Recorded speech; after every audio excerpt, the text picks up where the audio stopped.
Itulah yang disebut Muslim Market Disruption. Produk kecantikan seperti Martha Tilar, Mustika Ratu, Pond, L'Oreal itu dibunuh. Yang membunuh itu siapa? Yang membunuh itu Wardah. Wardah itu dari zero. Pemain nomor entek, gak ada nomornya, tiba-tiba menjadi nomor 1. Tidak hanya di kosmetik halal, tapi semua kategori kosmetik. Bukan karena Wardah pinter, tapi karena Wardah itu bejo. Karena Wardah itu beruntung. Sekali lagi, enakan jadi wong pinter atau jadi wong bejo? Pertanyaannya, bener, enak jadi orang pinter atau orang beruntung? Pastilah orang beruntung. Kalau orang pinter itu udah mikir, udah bener, tapi masih keliru terus. Tapi kalau orang bejo, orang beruntung itu ngawur-ngawur tapi bener. Itulah Wardah. Dia itu nggak ngapa-ngapain, tiba-tiba omsetnya naik eksponensial. Kenapa? Karena marketnya berubah, industrinya berubah. Karena tiba-tiba kosmetik kita religi semua.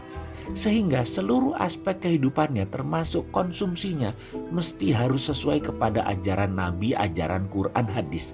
Sampai dandan harus sesuai dengan ajaran Islam. Jadi Wardah itu sukses bukan karena strateginya diubah, tapi karena pasarnya berubah. Pemilik Wardah pun kaget. Loh, aku kok tiba-tiba sukses kayak gini?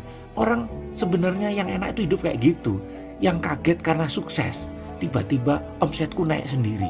Lah nggak diapa-apain kok, karena memang marketnya berubah. Sekali lagi, Indonesia itu unik, nggak kayak Amerika. Di Amerika itu orang makin maju, makin pinter, makin kaya, makin ateis. Gereja kosong, masjid kosong. Di Indonesia itu enggak. Muslimnya makin kaya, makin pinter, makin religi. Religinya nggak sekedar vertikal, makin banyak doa, sholat, tapi yang lebih penting aspek horizontalnya. Namanya muamalah, hubungan sama manusia, itu juga naik. Ini semua diawali sejak kira-kira tahun 2010. Masa itu saya sebut sebagai revolusi peradaban Islam di Indonesia. Tiba-tiba itu muncul industri berbasis Islam. Properti syariah, emas, umroh, kemudian bank syariah, makanan halal. Dalam strategi tahun 2030 ada 11 industri muslim yang racing luar biasa. Nanti akan kita bahas satu persatu. Kita lanjut. Karena apa itu semua naiknya? Karena tiba-tiba muslim kita religi. Tidak hanya vertikal tapi horizontal. Yang horizontal salah satunya adalah anti riba. Itu adalah yang mengajari kita untuk menjaga aset kita tidak terlibat dengan bunga bank. Aset tidak boleh ada unsur riba. Islam mengatur cara kita selain tidak menggunakan bunga berbunga tadi, juga dalam hal masalah berpakaian. Maka muncul yang namanya industri hijab. Maka saya prediksi BCA syariah akan lebih unggul nantinya dari BCA yang konvensional. Mandiri syariah akan menelan mandiri ketika konsumen kita dalam dan makin dalam keislamannya. Di era Muslim market, consumption is ibadah. Anda pakai hijab itu konsumsi kan? Iya, konsumsi. Tapi kemudian muncul spiritual benefit atau spiritual value. Jadi berhijab itu bukan hanya konsumsi tapi juga ibadah. Di Amerika dan Eropa nggak ada yang namanya spiritual benefit. Nggak ada belanja karena agama. Tapi di Indonesia konsumen akan membeli Wardah karena ada jaminan itu halal. Maka kemudian terjadilah migrasi dari Mustika Ratu, migrasi ke Wardah. Begitu juga halnya makanan halal akan naik kebutuhannya. Dan terakhir, tidak ketinggalan yaitu pendapatannya atau income-nya mau halal. Hal itu membuat dunia pinjaman berbasis bunga akan turun, bahkan mungkin akan hilang. Akan ada bisnis model baru yaitu pembiayaan bagi hasil yang akan naik tajam kebutuhannya. Karena bagi hasil itu bebas riba.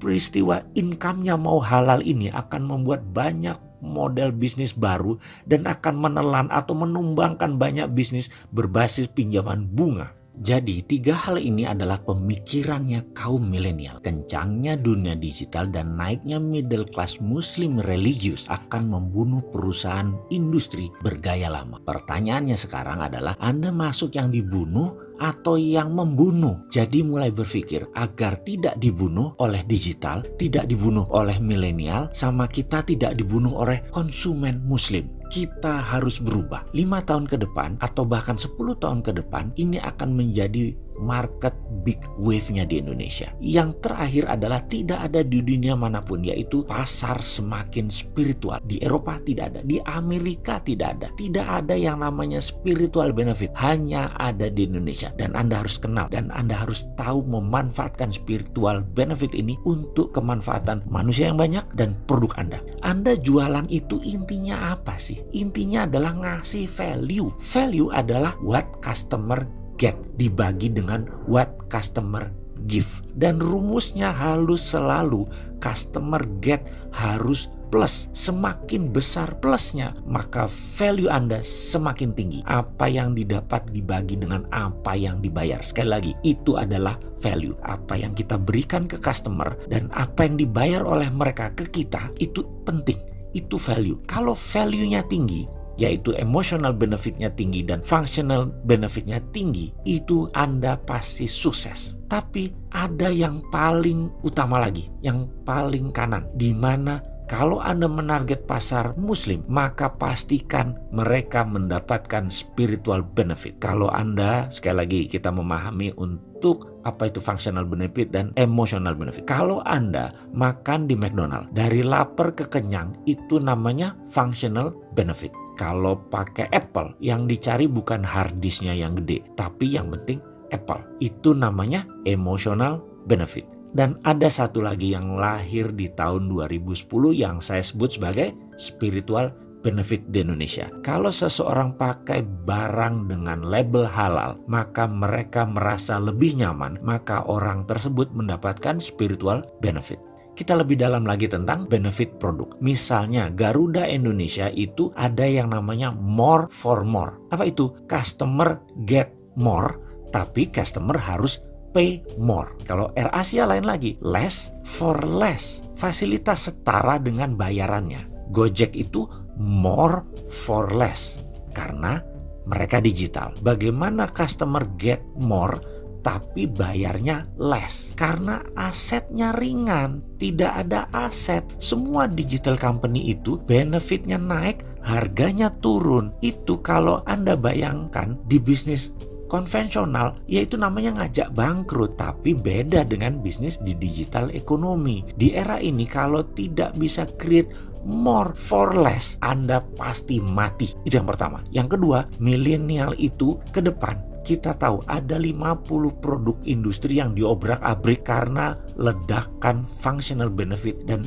emotional benefit ditambah spiritual benefit. Kita akan rinci segera apa itu produk-produk anti yang dimana Anda dari sekarang sampai 2030 harus tahu dan jangan sentuh itu karena bahaya Anda bisnisnya. Tapi sekali lagi, kalau ada yang mati 50 produk, percaya saya ada ratusan produk baru yang akan muncul dan mungkin saat ini belum ada, dan itu harus dihadirkan oleh Anda. Kira-kira semua itu persamaannya apa? Apa yang diserang? Yang diserang value-nya Anda. Di milenial itu bagaimana emotional benefit dan functional benefit itu diobrak-abrik, lalu ditambah dengan muslim disruption, akan muncul produk baru. Fenomena yang kompleks seperti ini saya coba sederhanakan, yaitu kita kasih kacamata yang lebih tinggi lagi. Kita saat ini ada di tikungan, di masa-masa yang tidak enak. Diramalkan tahun 2020 akan terjadi resesi. Penyebabnya adalah sekarang dunia dikuasai oleh dua raksasa. Yang lama yaitu Amerika, karena nggak legowo dengan Cina yang ingin menguasai dunia. Jadi nanti nggak ada lagi yang namanya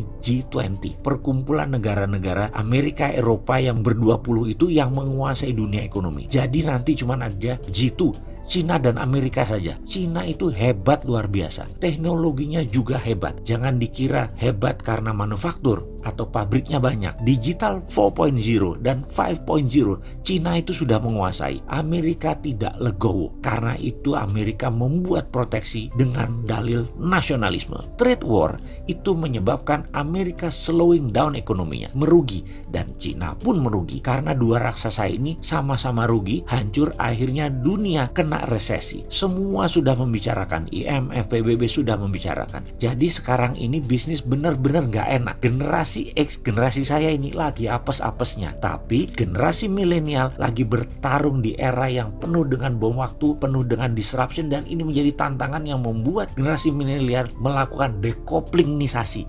dibubarkan teorinya Gen X dan generasi baby boomers. Sekali lagi, generasi milenial adalah generasi petarung yang akan merubah permainan sehingga generasi Z setelahnya akan menjadi berjalan mulus, bukan karena pemikiran generasi X, tapi karena Anda generasi milenial lah yang melakukan perubahan tersebut. Kondisi chaotic sudah tidak usah dipikirkan. Makanya Anda generasi milenial lakukan hal drunken master kalau perlu. Mabuklah semabuk-mabuknya. Ini saatnya menyalip, ini saatnya gila. Gojek itu tidak akan bisa menyalip Indofood, tidak akan bisa menyalip Garuda kalau di lintasan lurus, kalau di jalan normal. Begitu juga Anda saat ini. Kalau Anda bermimpi ingin jadi sukses konglomerat dan menguasai pasar dari sekarang hingga tahun 2030, ini saatnya kalian menyalip di tikungan. Saat chaos dan ricuh saat ini, inilah waktu disrupsi, waktu yang tepat, waktu yang kacau dan chaotic merupakan kesempatan bagi yang kecil untuk menjadi besar.